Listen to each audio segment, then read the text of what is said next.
Welcome to another episode of Mission Compliance, Unleashing Growth Potential for Defense Contractors. Today, we're diving into the world of cloud tech and cybersecurity, and specifically how Azure Government Cloud virtual desktops can be the secret sauce to sidestepping compliance migraines. Whether you're new to DFARS and CMMC, or you're just tired of patching together a compliance plan with duct tape and hope, we've got your back today. So grab your favorite beverage, plug in those earbuds, and let's get nerdy with it. Hit that intro music.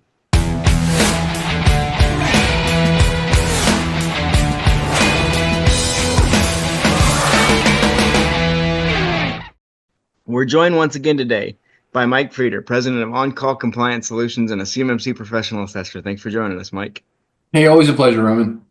So, Mike, this week we're talking about Azure Virtual Desktops. It's a favorite topic of ours around here, so much so that you've done a separate YouTube video on this very topic. So let's jump right in and dig into how Azure Virtual Desktops can be a huge asset to your compliance journey. So the first question with that being, what are the top compliance headaches defense contractors face with remote work, and how does Azure Government Cloud Virtual Desktops, that's a mouthful, solve them? Yeah, so I think that there's sort of like this multiple tier of challenges that you have when you're first getting your organization compliant. The first tier of problems is, what does your existing network look like? What does your existing culture look like? And do you really have a network and a setup that can even be made to be compliant, or is it so large, or is it so proprietary, or is it so fixed in its operations that it would be very, very difficult to integrate the handling of controlled unclassified information in that network? If you're already handling CUI, I think that goes without saying. You're in that position. You've got to find a solution. But if you're net new to it, this is a place where I really feel strongly that the idea of not putting CUI in your primary network might be a good one for you. An example of that is when you're working remotely. The question is, well, should you even be connecting to your primary work network if you're going to be handling CUI? And the answer is, well, obviously, if that network is not compliant, the answer is no. And is there an easier way to deal with building an environment that is compliant? The answer is yes. So one option that we really love, and it's like the easy button every time, is we will build out virtual machines within Azure Government, along with the combination of the solutions in Office 365 GCC High. It's a very powerful combination, and it allows for people to work from anywhere on any machine, regardless of security level, pass through the Microsoft control plane, which is their login system and encryption system. And once you're sort of in the bubble, as they say, then at that point, it doesn't really matter what security is on your local machine. It doesn't matter, if your network at work is compliant or not. Your Azure Government network that's been stood up can be compliant. Lot of advantages, lot of significant advantages to doing that. But the big challenge is, if you're working at home, you're either going to VPN into your work network, and then at that point, your primary servers and everything, the whole payload, you're connected to it, and so that means that your home computer is an exposure point. The way that the Microsoft Cloud works, it doesn't really work in such a way that things would be configured to transition from your local machine into the Azure Government world. There are safeguards that are very easy to put in place to stop information transfer between the local computer and the Azure virtual machine. This is huge in my mind for many organizations. A couple examples. One is your users who are doing BYOD can still use their own devices to connect, as long as there's conditional access permissions in place to stop unknown devices from connecting. So again, you just simply enroll your machine or a user profile on your machine in Intune with a conditional access policy that makes it so that if they're not enrolled, they can't get in. And then from there, you're kind of good to go. Again, there's certainly a lot of settings that have to be set up. I don't want to oversimplify it, but it's we typically take care of that for our clients. and we'll set up that virtual environment, and we'll just basically, set it so that nothing can transfer between, those virtual machines and, the user's computer at home. Another example of that is working with subcontractors. This might be one of my favorites, which is companies all over the world tell us, hey, our biggest challenge is our subcontractors. They're supposed to either be compliant or we can't flow CUI down to them, but they need to see the technical drawings in order to be able to produce what they do for us. So we say, okay, no problem at all. What we'll do is we'll set them up with a virtual workstation, again, in the Azure Government Cloud. And then once they do that, well, then they can log in all they want from their non-compliant devices because they're in your compliance system. It's just such a mega advantage when it comes to becoming compliant because it really transitions the weight lift from converting your existing network to being secure and the security onus entirely being on you to really sharing that load on Microsoft, which is a very, very capable and already approved platform. And that's a big chunk of what we do here at OnCall is help people to integrate with that if they don't already have networks that are easy to make compliant. So for the folks that are working at home or for the companies out there that have a lot of home users, imagine a scenario where you can use even inexpensive computers. You're interfacing with computers that can be as powerful as you want them to be in the cloud. They've got amazing internet backbone connections, right? So 300 megabits per second up and down typically, up to as much bandwidth as you really want. So it's actually faster to work on these virtual workstations. And if there's ever a problem, you can just rewind it to the last hour, the last day, because the backup and restoration works so well. It's such a powerful solution, I have to tell you. We're just a huge, huge fan of it. How does Azure Government Cloud help you meet DFARS 7012 and CMMC Level 2 requirements, especially when it comes to handling CUI and FedRAMP equivalency? Yeah, great question. So first thing is that it's a FedRAMP rated environment. So you're already past the moderate baseline when you're using Azure Government. So whereas any other cloud solution, any cloud solution that might be used has to meet that FedRAMP moderate or equivalent baseline of security. Well, Microsoft Azure Government it's already proven, right? You can email them, they'll send you a body of evidence for your assessor to look over, and it's easy peasy, you're sailing right through there, no problem. So that's one thing that I think is just really a really great idea is that it's no problem. The environment is proven. Again, the Department of Defense themselves uses Azure Government, so we know that there won't be a problem. We have been involved in an audit where it was in the middle of their being Microsoft's renewal, so they did an equivalency review. Again, fortunately, that's pretty rare. It's, I think, every 3 or 4 years. But nonetheless, the bottom line is that by using a known to be good compliance system, it greatly simplifies a lot of compliance controls for you and allows you to flow down from Microsoft their security implementation via the shared responsibility matrix. So, long story short, Microsoft does the heavy lift, you just pay for it, and compliance all of a sudden becomes a whole lot easier that way. So, big, big advantage doing that. What are some common missteps organizations make when setting up Azure virtual desktops, and how can they avoid turning a good tool into a compliance disaster? Yeah, that's a really great question. What I can tell you is that Azure virtual desktops by default are not compliant. There's a lot of different controls and security protocols and all kinds of stuff that has to be set up on those machines. They don't just come out of the box compliant.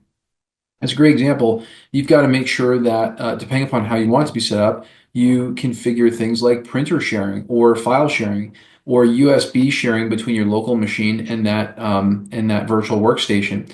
Again, we out of the box will set these things up to be compliant, but it does require you to make sure that you have all of the policies in place.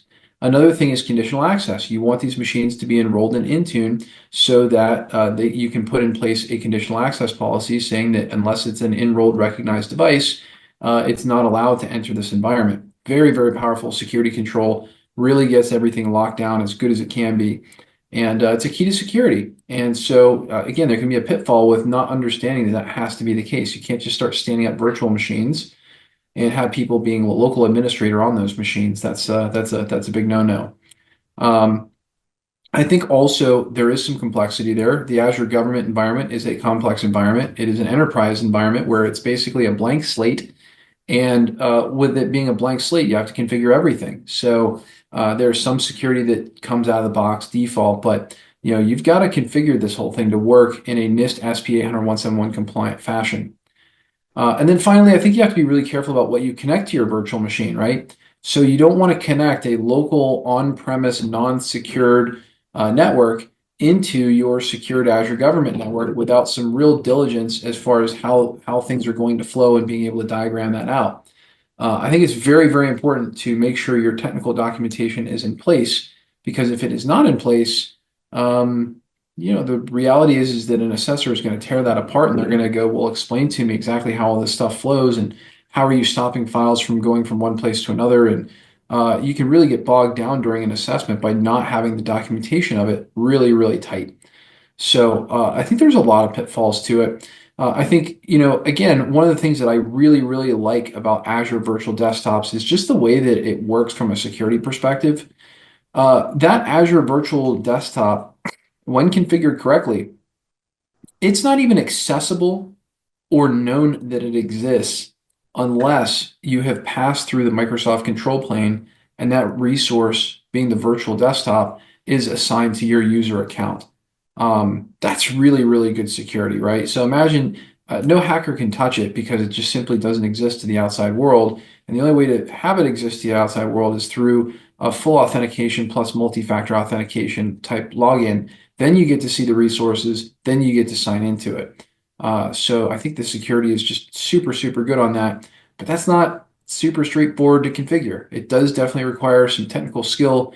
We've got some pretty amazing Azure architects that are on our team, and there is a lot to it, no doubt about it, Roman, no doubt about it. It's not simple to set up, but I will share with you, it certainly is a lot more cost effective for many companies than other ways of getting compliant. But there's definitely a few pitfalls there. Absolutely. So, the way we want to handle the silly question today, obviously, in the last couple episodes, we've talked about two of our favorite, or at least two most talked about topics in multi-factor authentication, and now Azure Government Virtual Desktop. One of these days, I'll get that right. And so, it's only natural that this particular silly question revolve around one of our favorite topics when it comes to these silly questions: superheroes. So the silly question today is, if Azure Government Cloud Virtual Desktops, there it is, told you I'd get it, were a superhero, what would its superpower be, and what villain would it fight in the compliance universe? Ooh, that's a good question. Well, I think that the probably the number one superhero I would affiliate with, and you may have to help me out with the name, but isn't there a superhero who can actually disappear, become transparent? That would be Sue Storm in the Fantastic Four. I think she's called the Invisible Woman, or she may just be Sue Storm. But yes. Invisible Woman. So I would tell you that I think that when configured properly, Azure Government can be Sue Storm. It can be the Invisible Woman because unlike attacks of old, where you would basically put out remote desktop protocol to the outside world publicly, that got a whole lot of people hacked. Um, your virtual desktops literally do not exist. They're invisible to the outside world unless you've passed through that Microsoft control plane. And I'm just such a huge fan of the way that Microsoft built this next generation system with Azure Government. It is really, really cool. And so, the key to great security is to be invisible unless you're authorized. And I think that that's exactly what the Azure Government Enclave really, really does for you, is it makes it all disappear unless you even know it's there and you're the right person with the right keys to the castle to get in. So yeah, I definitely think the Invisible Woman. And then what was the second part of that question? There was a second part. What villain would it fight? What villain would it fight? Well, I don't know. I think it would fight every bad guy in the entire universe because I feel like that's what we do as a company, right? We set people up to fight all of these crazy hackers, attackers, and just bad people. It is amazing to me the depth of how much hacking and attacking goes on. And maybe the number two surprise is a lot of these attacks are actually attacks that are caused by inside people, right? So people with working knowledge of the system that these hacking groups have figured out how to pay big money to get in and cause problems, and it's really wild, Roman. It blows my mind. So, there's just a plethora of super villains in the old Marvel universe, if you will. And again, I think that this technology is pretty incredible in its ability to keep people safe and essentially make their networks containing controlled unclassified information invisible to the bad guys. And it's one thing to stand and fight. It's another thing to not have to fight because you're invisible, and that's really the ideal situation. That's the dream. Absolutely, and it's very timely that you bring up Sue Storm because there is a new Fantastic Four movie coming out this summer. So it's very timely that she gets a mention on this podcast.